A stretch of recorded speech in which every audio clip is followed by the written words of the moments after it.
Welcome to Business Central video series. This is Czar Gabriel Dela Cruz from Vistas Cloud.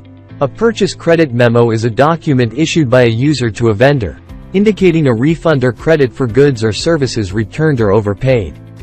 To create a purchase credit memo, select the Tell Me button, and search for Purchase Credit Memo and choose the Purchase Credit Memo list. On the Purchase Credit Memo page, select New. Add the vendor that needs to be issued a CR memo. Fill the vendor's CR memo number.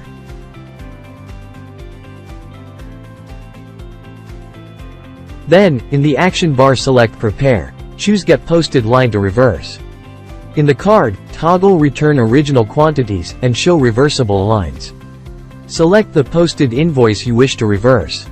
Review the details then post.